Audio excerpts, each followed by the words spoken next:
Magandang araw sa inyo lahat at sa inyo rin mga kaparok. Magandang araw din po sa inyong lahat. Ako po si Nonoy Banaag at siya naman, At ako naman po si Angie. siya po ang aking may bahay.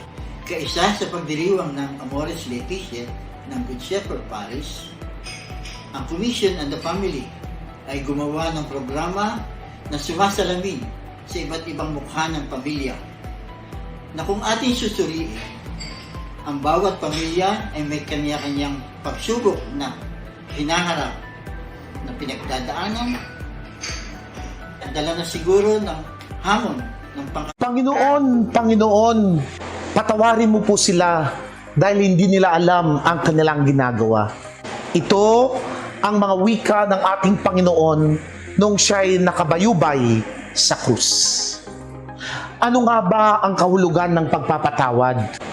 Napakahirap itong gawin sa ating buhay dahil lagi nating iniinda yung sakit na ginawa ng ating kapwa-tao. Pero sa kwento na ating mapapakinggan na naman ngayon, kwento ng pagtanggap, kwento ng pagpapatawad, na kahit paulit-ulit na nadapa dahil sa masamang bisyo, paulit-ulit ding tinanggap ng kanyang mga anak, ng kanyang mga magulang. At ito ay makitutunghayan natin sa kwentong ito. Ilang beses nadapa, pero ilang beses niyakap ng kanyang mga magulang, ng kanyang pamilya, ng kanyang anak. At handa rin siyang magpatawad sa mga sakit na kanyang nadarama sa kanyang asawa at sa mga tao na nasa paligid sa kanya. Matutunghayan natin ang pagbabago ng isang kapatid na nakakilala sa Panginoon. Pagbabago dahil nandoon ang kanyang pamilya na handang tumanggap sa kanya. Hindi siya iniwan sa laban, bagkus naging matatag siya dahil alam niya nandyan ang pamilya niya at ang Diyos na umaalalay sa kanya. Magandang araw po mga parokya. Sa bawat araw nating pakikisalamuha sa iba't ibang tao, marami po tayong aral na natutunan. Ang iba po ang tingin sa buhay ay parang pot maker. Sila ang pumupugis na sarili ng buhay, sila ang nagde-decide kung anong shape, kung anong taas, at kung anong init ang kanilang ilalapat para maganda ang pagkakagawa. Nagkakaroon ng imperfections, pero sa kabuuan, ito ay nagpapaganda sa kanilang product. Yung iba naman po, ang tingin ay para lang silang nakasakay sa Ferris wheel. Kung ano ang nasa baba, ay aakyat din. So, ang tingin nila sa buhay ay iikot lang ng iikot ang buhay, up and down. Ang iba naman gusto lang ay sasakay lang sila sa isang cruise. Meron tinatawag na cruise to nowhere. Magpapalakot sila para lang malayo sa realidad ng buhay. Ngunit ang karamihan sa atin, ang tingin sa buhay ay isang aklat. Maraming characters, yung iba permanente, yung iba dumadaan lang. Yung mga taong dumadaan sa ating buhay, minsan nagtuturo sa atin ng leksyon, maganda o hindi maganda. Nagkakaroon tayo ng mga highlights sa buhay, nagkakaroon din ng low points. Sa araw pong ito, ating makakapanayan ang isa nating kaparokya. Maganda po siguro natin simulan na magpakilala po si Sunny Loberisa. Hi, good morning po si Sir, good morning po sa inyo lahat. Ako po si Sunny Loberisa. Dito rin po ako lumaki sa Good Shepherd Parish. Hanggang ngayon po ay dito pa rin po ako nakatira. And isang karangalan po ang maimbita dito po sa inyong ginagawang talk at makapaghatid ng mensahe sa ating mga kaparokya. Salamat po. Maganda po sigurong ipaalam natin sa ating mga kababayan or sa ating kaparokya ang inyo pong naging simula at kung nasaan tayo ngayon. Opo. Ano po ang inyong naging highlight sa Opo. buhay at ano Opo. inyong maging low points? Ano po ako sa ngayon po, ako po ay konektado sa rehabilitasyon ng nalululong po sa masamang bisyo or yung tinatawag natin mga sa addiction and alcoholics and other mga behavioral issues. So, ngayon po ay nagtatrabaho ako sa isang private rehabilitation center at sa palagay ko po, dito po ako dinala ng ating Panginoon sa gantong uri ng trabaho dahil to give you a short story of my life, matindi po ang pinagdaanan ko din po sa ganyang bisyo. Nag-cause din ako ng lungkot at problema sa aking mga magulang, sa aking mga kapatid, and most importantly, doon sa mismong pamilya ko. Sa mahabang panahon po ay nalulong po ako sa masamang bisyo in which I will, as we go on, maikikwento ko po sa inyo ng maayos ang aking pinagdaanan. Paano po kayo napunta doon sa masamang bisyo? Okay, ano po yan it started when I was 11 years old. 11 years old po, batang-bata pa po ako nun. Nasa high school po ako nun at wala naman pong naging dahilan kung bakit ako napasok dyan. Ito po yung tinatawag na peer pressure. No? Ito po yung karaniwang nagiging dahilan kung bakit nagbibisyo or pumapasok sa ganyang uri ang mga kabataan. No? Nung panahon na yon, gusto ko lang maging in. Alam niyo po yon, yung mga classmates ko, everybody was doing it. So, ako po, para matanggap ako nung grupo na yon or nung barkada na yon, ay sumubok din po ako. Sumubok din po ako para makita nila kung paano po ako makisama sa kanila. But unfortunately po, the days go on, nag-progress na po yung addiction ko until the time na yun po, nalulong na po ako doon sa drugs na yun. So, what turned out to be, alam mo yun, yung una ko, ginagawa ko yun para maging main lang sa barkada Pero later did I know, nagpo-progress yung addiction ko. And yun, doon na po nag-umpisa yung sigalot ng aking buhay. Sa mahabang panahon po, dyan na po nag-umpisa yung mga naging problema ko sa buhay. At yung ikinalungkot din, most importantly, yung kinalungkot ng aking mga magulang. Dahil, biro nyo po sa murang edad, wala naman nung magulang ang nangarap ng masama sa anak. Di po ba? Ang tanging pangarap lang po ng mga magulang ay mapag-aral ng maayos ang anak, makapagpamilya, makatapos ng pag-aaral. So yun lang po, yung mga basic na pangarap ng isang magulang. Pero sa nangyari po sa akin, sa murang edad, nagbigay na po ako ng problema sa aking mga magulang sa ganung paraan po. Yung nakita nila yung anak nila na napapariwara ay talagang lungkot at dalamhati ang ibinigay ko sa kanila po. Saan punto po nyo ng buhay na-realize na mali ang inyong ginagawa? Marami pong nangyari bago ko po na-realize na mali ang aking ginagawa. No? In fact, ang tawag po namin kasi sa rehab dyan, dragging career. Sa mahabang panahon po, for almost 40 years, nakipaglaban po ako sa aking addiction. And maraming beses din po akong bumagsak.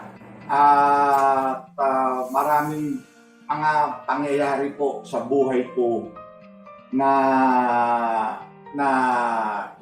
talagang ikinadapa ko. Pero hindi po kumbaga, tipong hindi po talaga ako natututo. In fact, kaya ko po nasabing hindi ako natututo kasi to be honest with you po, naka-5 rehabilitasyon po ako. Naipasok po ako ng aking mga magulang sa 4 na rehabilitation center. At sa mga iba't ibang taon po yun. No? And dumating na rin po yung point na hindi na rin po alam ng magulang ko ang gagawin sa akin. Kaya ako po'y ipinatingin na rin nila sa isang psychiatry. So, andyan po yung nag-rely na rin sila sa siyensya. So madaling salita po, 5 beses po ako in and out sa mga institusyon para po makita yung tamang solusyon para sa akin. Ngunit talagang it took me some time or napakahabang panahon po ng aking pakikipaglaban. At huli ko na lang po nakita na kailangan ko ng iwan or kailangan ko ng ayusin ang buhay ko dahil napakadami na pong nawala sa akin. Napakadami na po. In fact, I've lost my family, yung asawa ko po at 3 anak ko dahil dyan sa addiction ko. Dumating po yung panahon na nagsawa na rin sila sa nangyayari sa buhay ko at sa buhay nila. Hindi na sila nagiging masaya sa mga nangyayari. So, pinili nila na iwanan na lang ako. Andyan din po yung pagkakataon na nakulong din po ako.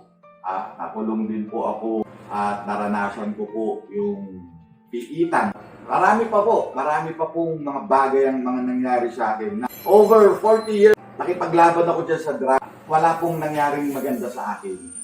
Until very recently na lang po talaga. Nung nakita ko na yung sarili ko na mag-isa na lang ako, wala na po akong malakitang mga tao sa paligid ko. I started blaming him. Bakit ako? Sa dinami-dami ng tao, bakit ako? Bakit sa akin nangyayari ito? Dumating din po sa buhay ko na talagang kine-curse ko yung God ko. Talagang nawalan ako ng tiwala sa Kanya, nawalan ako ng pananalig sa Kanya. At nag-rely ako sa sarili kong kaalaman, nag-rely ako sa sarili kong yabang. At the more I rely dyan sa mga bagay na yan, the more na bumagsak ako ng bumagsak.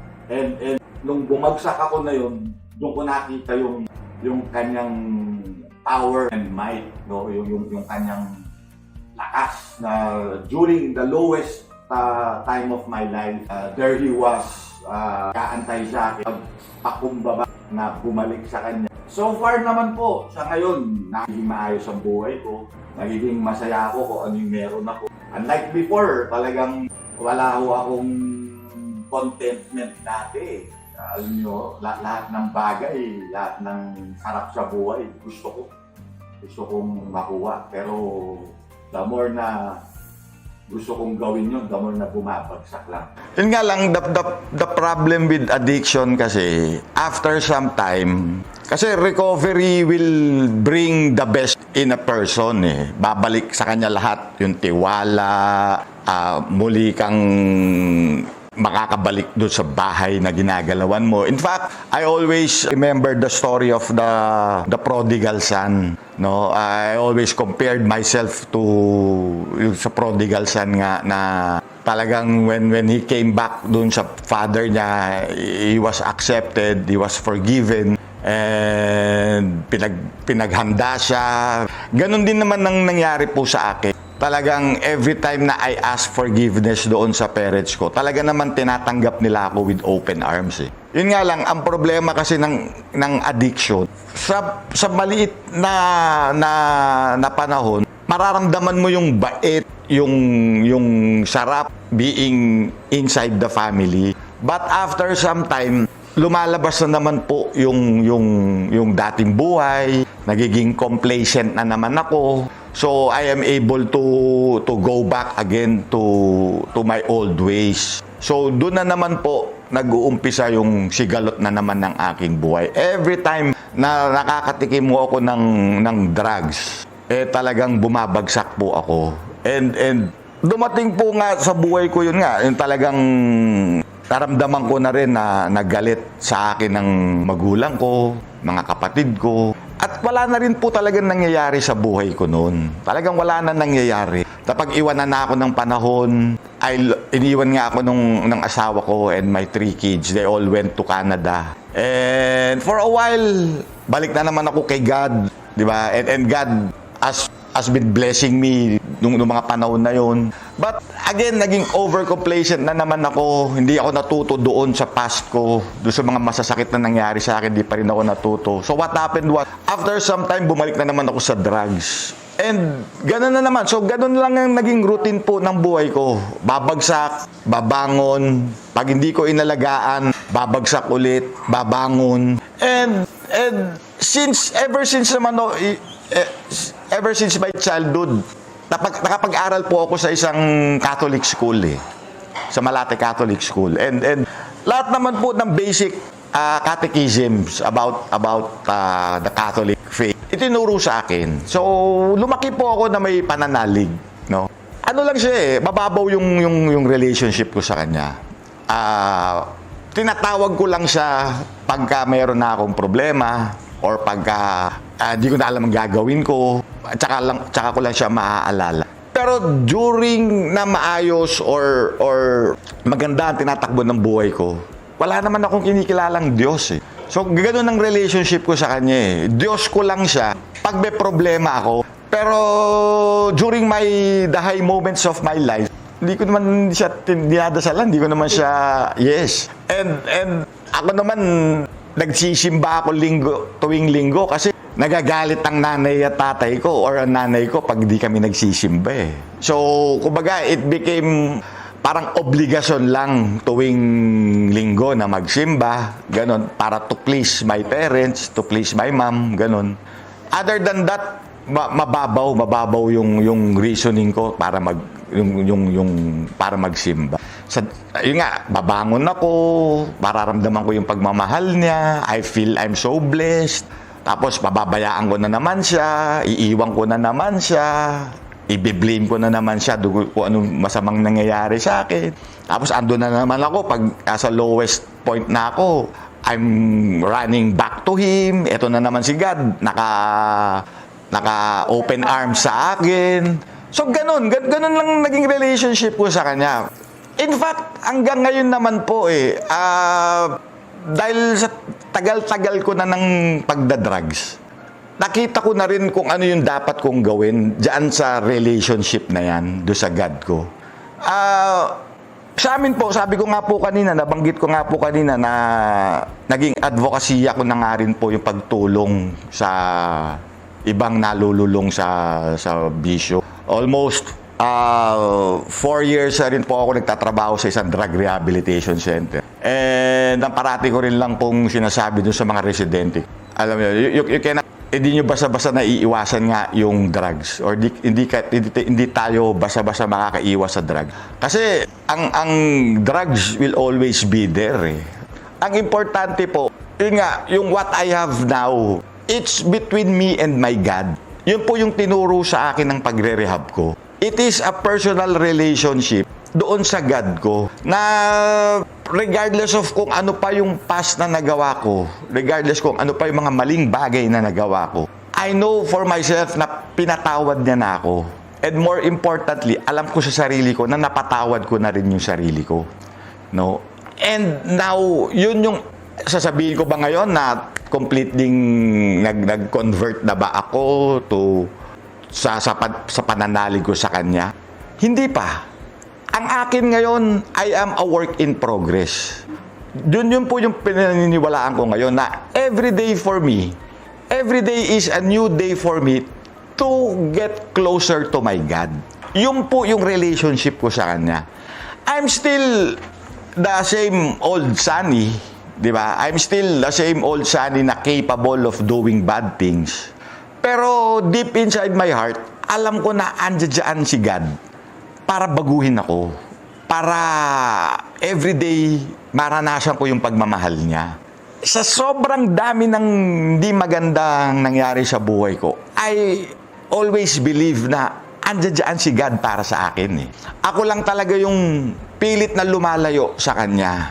Kaya nga sabi ko nga po kanina, every time I go running back to Him, andyan lang naman siya So ngayon, ang tanging ginagawa ko lang po is panatiliin yung personal relationship ko sa Kanya na yun. alam ko sa sarili ko na kaya ko pa rin maging masama.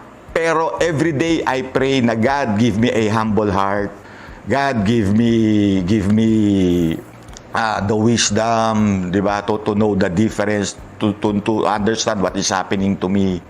Hindi ko na ako pinagdadasal na God, ibalik mo yung family ko. Hindi na gano'n eh. Kasi ang binigay sa akin ni God ngayon is enough wisdom and understanding para unawain kung ano yung nangyari during the past years. Hindi niya binalik sa akin yung family ko. Hindi niya binalik sa akin yung mga anak ko. In fact, they're still in Canada. In fact, ako, mag-isa pa rin ako. But what He did to me, binuksan niya yung isip ko. Because in recovery, para mag-start yung isang pagbabago ng isang drug addict, kailangan magkaroon ng acceptance. At yun ang ginawa niya sa akin. Binigyan niya ako ng acceptance, binigyan niya ako ng understanding, binigyan niya ako ng enough wisdom, binigyan niya ako ng enough pain to understand the things that has happened to me. Na yung pain na yun, ang tingin ko nga po dyan, talagang kung paano ako hinubog ng Panginoon ko through all those years, talagang pinadama niya sa akin yung lupit ng buhay para ngayon I am able to be alam niyo yun, a guide to other drug addicts. So, nung umpisa, di ko nakikita eh. Yung umpisa, sinisisi ko nga siya, bakit nangyayari sa akin to eh. But later on in my life, alam niyo yun, yung para bang ginto na I was put in a furnace, a hot fire para makita yung pureness in me. Ganun yung parang nangyari sa akin na he let me experience these things na mabibigat. Ang binigyan niya ako ng pagkakataong maramdaman ko yun para doon ko makita yung lakas ko, which I have right now, which I am able to share to other addicts. Yun nga, kaya nga po nag-stay na rin ako sa rehab, kaya nga po naging advocacy ko na rin yung pagtulong, because I want them to experience God's love. I don't want them questioning God's wisdom. I don't want them, alam mo yun, blaming God for what is happening sa buhay nila. Lahat naman ng pangyayari, ako I made to a point na to realize na lahat ng nangyari sa buhay ko was because of my own actions. And yung dati, I was blaming God. Pero ngayon, He gave me the wisdom, He gave me the understanding to accept the things na hindi ko na mababago. Na these are the result of, or the consequences of my actions. And yun po, ngayon, every day is a battle, is still a battle. Pero ang parati ko pinapasok sa isip ko, kung bibitaw ako sa Kanya, wala naman akong ibang pupuntahan eh. Kasi every time na bumibitaw ako sa Kanya, dun din lang naman ako pupunta ulit sa rehab eh. So, kung bibitaw ako ulit sa Kanya ngayon, sigurado ako, dun na naman ako dadalhin. May pang-anim na rehab na naman po ako. Ayoko na po yun. Kaya nga po, mas pinipili ko na po ngayon na mas maging malapit doon sa God ko. Opo. So, for 40 years po na naging cycle ng buhay niyo ng addiction, marami pong nasirang pangarap. Opo. Marami Opo. pong may mga nasirang buhay. Mhm. Pero ngayon nakasama mo si God, you have been telling us, palagay niyo po, sasamahan po kayo ng Diyos na bumuo ulit ng pangarap. Opo. Yan po ang isang tinuturo ko ngayon or tinuro din sa akin ng programa ng pagbabago. Na meron pong nakalagay sa isang literature ng book na ginagamit namin na God is always there if He will be sought. Ibig sabihin, kung hahanapin mo, andyan lang naman siya. So, sabi ko nga po kanina, He will play a big factor sa pagbabago ng isang addict. May mga bagay na hindi ko na po mababalik eh. Alam niyo po 'yon. na kung pipilitin kong ibalik, baka yun lang din po yung maging cause ng aking another frustration. Things I cannot change, di ba? Yan po yung tinuturo sa amin sa program, no, ng pagbabago. Yung mga bagay na hindi ko na maibalik. Tulad po ng asawa ko, hindi ko na siya mababalik. But, alam niyo po yun, ang tinuro sa akin ng God ko is humingi ng tawad sa Kanya and believe na napatawad niya na ako at ganun din yung God ko. When it comes to my family naman po, alright, sad to say, hindi ko na po maibabalik din yung asawa ko. But God has been so good to me na na-restore ko yung relationships ko sa mga children ko. Although ando doon sila sa Canada, alam niyo po yun, kasi napakaraming beses ko rin po nasaktan yung mga anak ko eh. And every time na nagre-relapse ako sa drugs, talagang nararamdaman ko yung sakit na nararamdaman din nila. Of course, sino po ba yung gusto na ang tatay nila ay isang drug addict? And the sad thing is, during my addiction, sila naman po talaga yung direct na naapektuhan doon sa ginagawa ko. Kaya nga dumating yung point na nagalit sila, nagsosorry ako, pinapatawad ako, and only to find out na I am using again, only to find out na magre-rehab na naman ako, and then magagalit na naman sila, tapos bibigyan na naman nila ako ng another chance. So until dumating yung point na iniwan na nila ako, and talagang yun na po siguro yung pinakamatinding galit nila sa akin. Hindi na po ako naghingi ng sorry sa kanila eh. Alam niyo po yun? Kasi parang ang nangyari po, parang gas-gas na plaka na lang yung anak, patawarin niyo ako. 'Di ba? Yung sa asawa ko, forgive me. Pero wala namang change na nangyayari. So ito pong huling rehab ko, what I did was, pinilit kong baguhin yung sarili ko.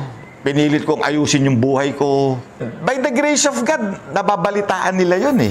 Na si Daddy, andyan sa rehab, nagtuturo na sa mga residente, kumukuha ng mga short courses about counseling, and he's been so close to his God. Nababalitaan nila somehow eh. And nagulat na lang po ako one time, biglang nag-text na yung mga anak ko, Dad, how are you? Kamusta ka?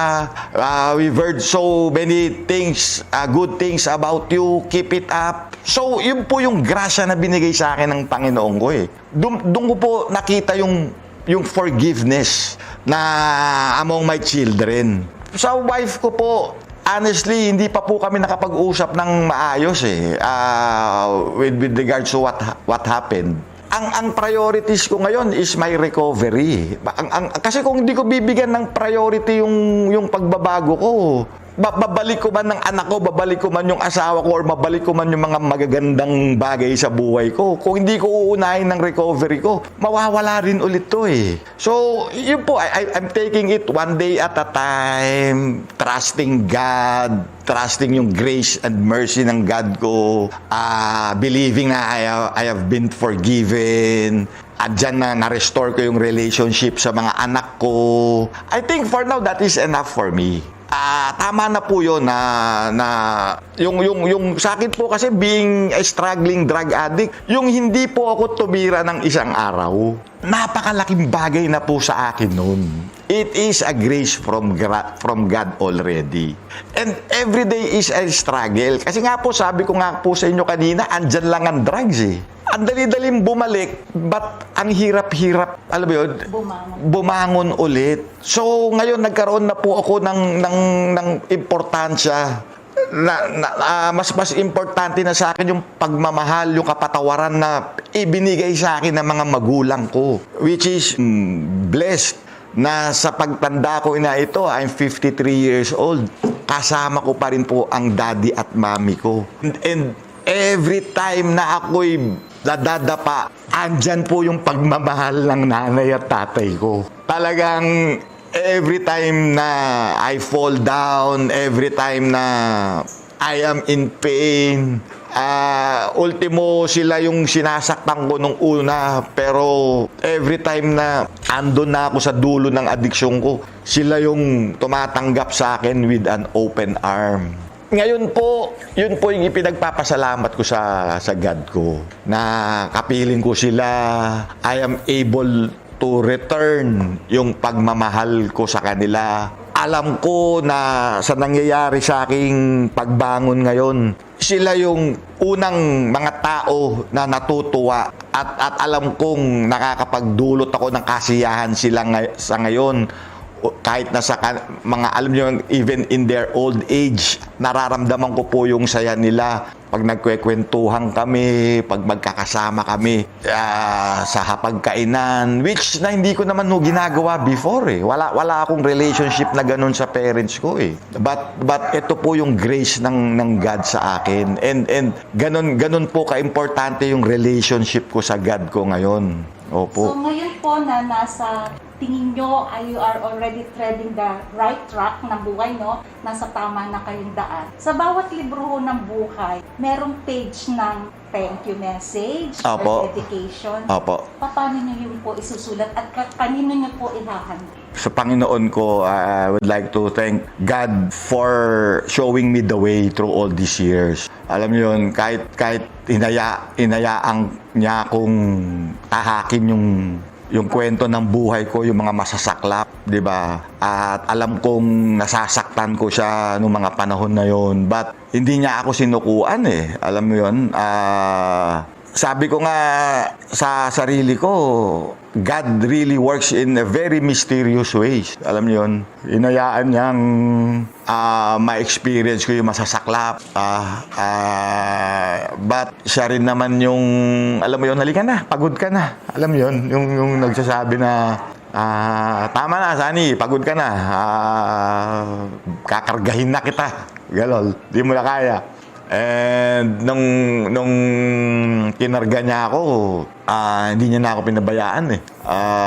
So yun ang una kong gustong pasalamatan. And then secondly, I would like to thank syempre din yung mami at daddy ko. Sabi ko nga po kanina, talagang wala naman nung ibang pangarap yung dalawa na yan kundi maging maayos yung buhay ko eh. In fact, kahit ngayon, hanggang ngayon sa pagtanda nila, wala naman silang ibang pinapangarap sa akin kundi, alam mo yun,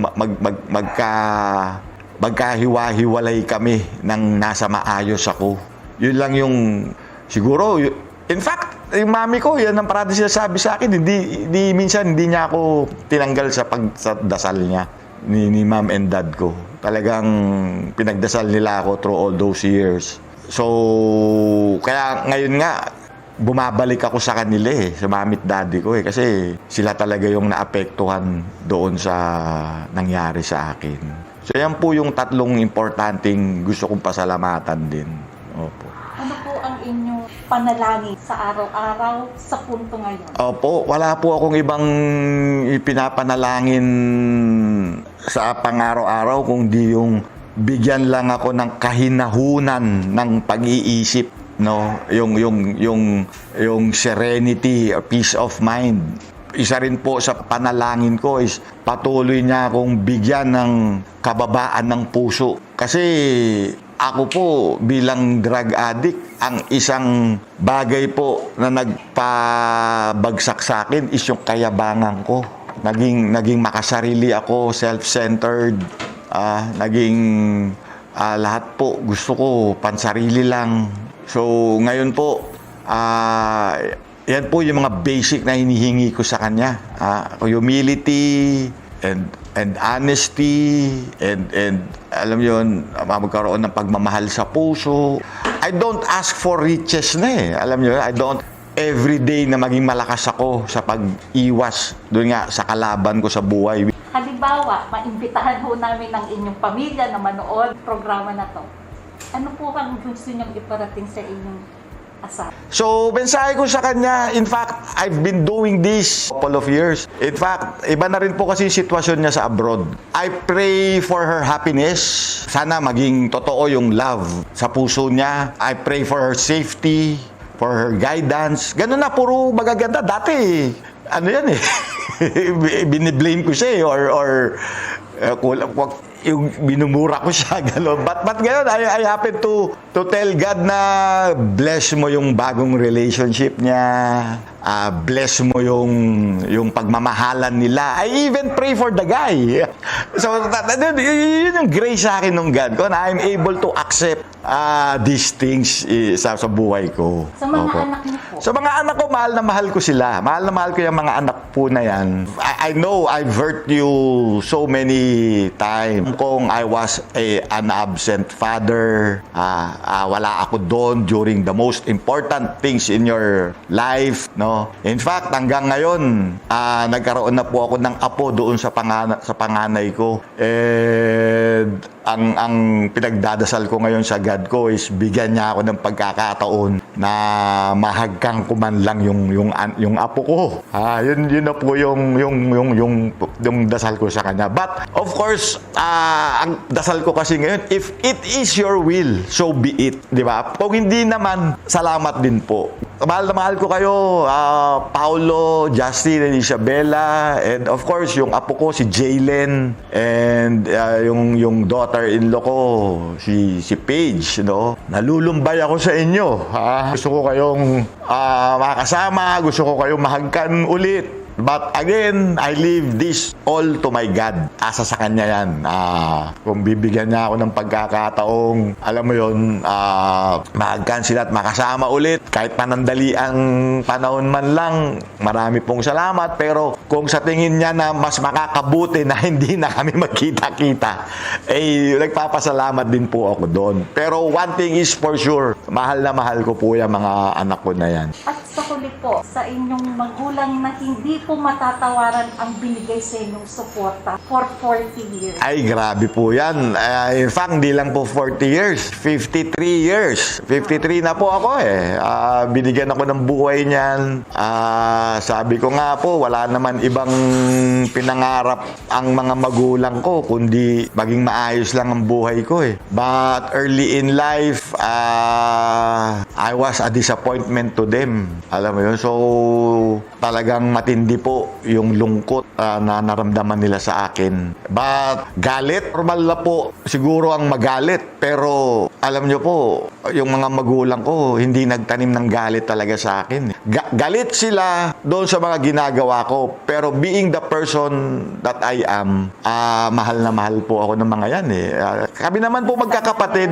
Oo, kami naman po magkakapatid talagang we were raised by them to be God-fearing people eh. Alam mo yun. So, mahal na mahal ko po yan. Yung mamit daddy ko.